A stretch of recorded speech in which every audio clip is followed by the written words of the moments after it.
इसे tourist destination से ज्यादा इंडिया में किसी तरह बुला लीजिए। डेस्टिनेशन ऑफ डेथ कह सकते हैं। ट्रैफिक की गई औरतों को hotels, bar, night clubs in सब में जबरदस्ती लगा देते हैं, उनका पासपोर्ट अपने पास जब्त करके प्रोस्टिट्यूशन में ढकेल देती हैं। In a villa, I'm a hostage, and this villa has been converted into a jail. All the windows are barred shut. I can't open any window. वो दुबई की चकाचौंध की दुनिया में मैंने अपनी पूरी जिंदगी में ऐसा इन्फिनिटी पूल नहीं देखा। फोटोज वगैरह लेनी है गाड़ी के साथ, तो ये बेस्ट लोकेशन है दुबई में। दिखाई भी नहीं देते। और ये यहाँ पे रहते हैं 8 लोग और 10 बेड डले हुए हैं। इंडिया में अगर आपको 10-12 हजार मिलता है तो उधर ही रुको, इधर कभी जिंदगी में लाइफ में नहीं आने का, अपना परिवार के साथ में रहो। और ये चीजें यहाँ भी नहीं रुकती, एक स्टेप और आगे बढ़ती हैं। उन्हें रेगिस्तान में मार के दफनाने की धमकी दी जाती थी। ऐसा क्यों? Dubai. Welcome to Dubai. The city is now a global business hub and luxury tourist destination. Dubai, there is the tallest building in the world, the largest airport and shopping center, the most luxurious hotel, and the police patrol the city with sports cars. So how did the Emirates and Dubai in particular get so rich? Because I know Dubai is not Spanish and Dubai is bad because it is Dubai. मैं आज ऐसे Dubai के बारे में बात करने वाला हूँ जो आपसे छुपाया जाता है। कभी कभी जो दिखता है वो सच नहीं होता। कुछ चीजें दिखाई नहीं देती, मानो कि वो नीचे दफन है इस चकाचौंध से भरी दुनिया में। जैसे लोग सोचते हैं भाई दुबई जा रहे हैं अब तो बहुत पैसा कमा लेंगे, अमीर हो जाएंगे, बट ऐसा नहीं है यहाँ पे आने के बाद। तो पहले थोड़ा सा दुबई की हिस्ट्री के बारे में जान लेते हैं। ईयर 8020 की बात करें तो दुबई में कुछ भी नहीं था। एक बंजर वीराना मछुआरों का गांव था। दुबई की किस्मत चेंज हुई जब 1959 में शेख राशिद बिन सईद यूरोप गए और वहां की आर्किटेक्ट को देख के एकदम प्रभावित हो गए। देख के इतना इन्फ्लुएंस हो चुके थे कि वो आते ही डिसाइड किए कि दुबई को फाइनेंस हब बनाना। अब इस सपने को पंख मिला, या फिर यूं कहें कि दुबई की एक बार किस्मत फिर बदली 1996 में, जब यहाँ तेल मिला, जिसके बाद राशिद बिन सईद ने दुबई का नक्शा ही बदल दिया। लेकिन उन्हें ये बात पहले ही पता चल गई थी कि तेल हमेशा के लिए नहीं रहने वाला और हम सिर्फ और सिर्फ तेल पर ही निर्भर नहीं रह सकते। उसी सोच की वजह से आज दुबई की टोटल जीडीपी में ऑयल बस 1% है। बाकी की जीडीपी का बड़ा हिस्सा टूरिज्म से आता है, जिनमें ये बड़ी बड़ी बिल्डिंग्स और उनकी लग्जरी लाइफ है। लेकिन कभी आपने सोचा है ये जो बड़ी बड़ी इमारतें हैं और उनकी जो लग्जरी लाइफ है वो तो बड़े लोग जीते हैं, लेकिन इन इमारतों को बनाने वाले जो लेबर्स हैं वो दुबई की चकाचौंध की दुनिया में दिखाई भी नहीं देते। ऐसा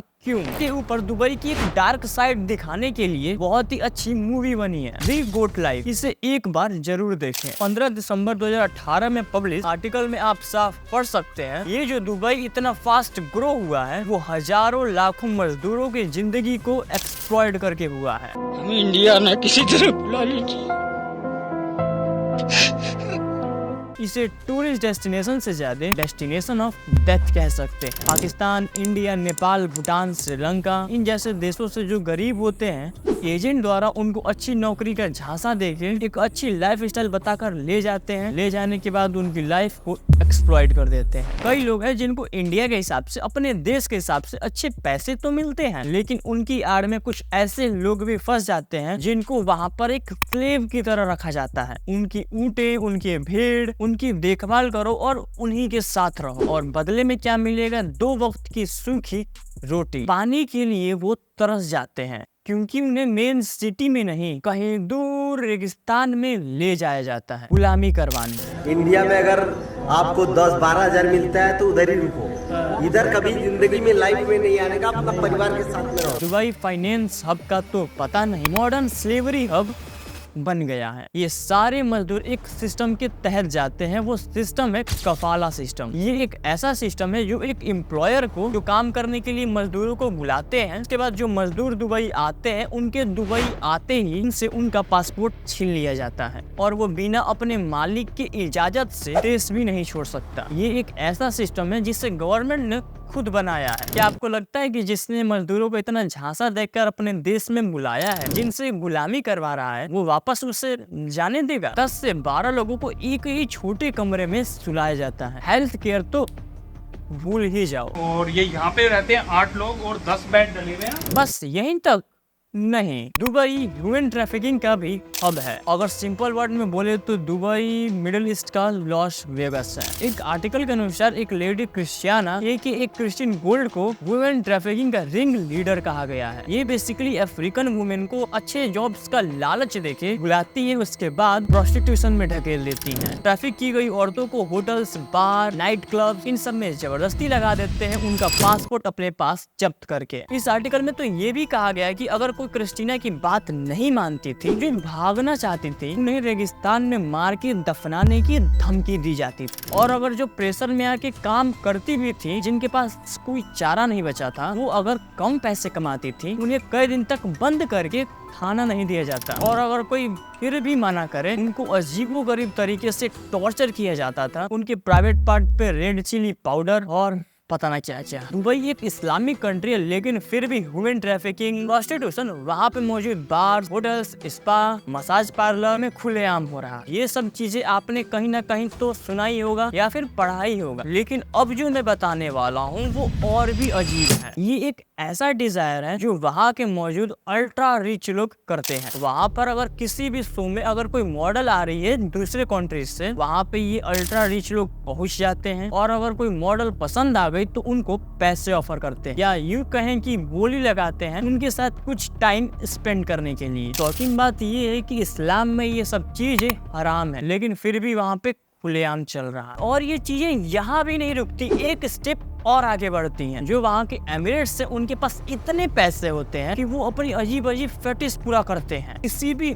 हद तक जा सकते हैं। वो मॉडल्स को पे करते हैं ताकि मॉडल्स उन्हें असॉल्ट कर सके, उन्हें पेन दे सके ताकि वो सेटिस्फाइड हो। और वो इसलिए भी पे करते हैं ताकि वो मॉडल्स को असॉल्ट कर सके, जिससे देख के वो फिर से सेटिस्फाइड हो। एक आर्टिकल के अनुसार एमिरेट्स मॉडल्स को पे करते हैं, पता है क्यों? ताकि मॉडल्स उनके मुंह पे पोटी करें। Basically, it's a situation where these rich Arab men pay some Instagram models to sleep with animals. Basically, girls that want in and then get shitted on in the mouth, like eats the shit. ये कैसे फैटिस है भाई?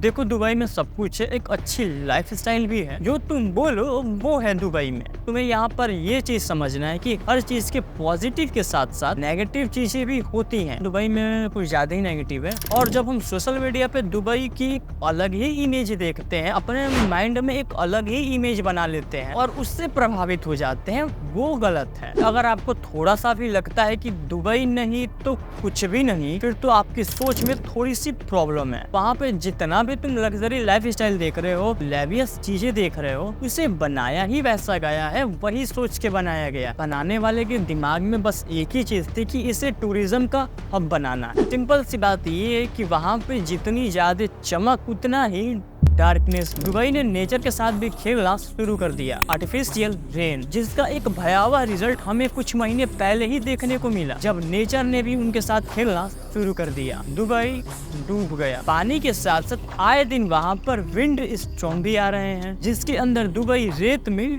ढक जाता है। Last में मेरा बस ये मैसेज है कि अपना POV दुबई को लेकर थोड़ा सा क्लियर रखो बस। और मेन बात, दुबई तभी जाना जब आपके पास पैसे हो। किसी भी थर्ड पर्सन की बातों में आके मत चले जाना। इस चैनल पे मेरी कोशिश होती है आपके दिल से कनेक्ट होने की, तो आप भी एक कदम आगे बढ़ाइए और चैनल को सब्सक्राइब करके मेरे साथ कनेक्ट हो जाइए। बाकी एक और चैनल है जहाँ पर मजेदार कंटेंट आता है।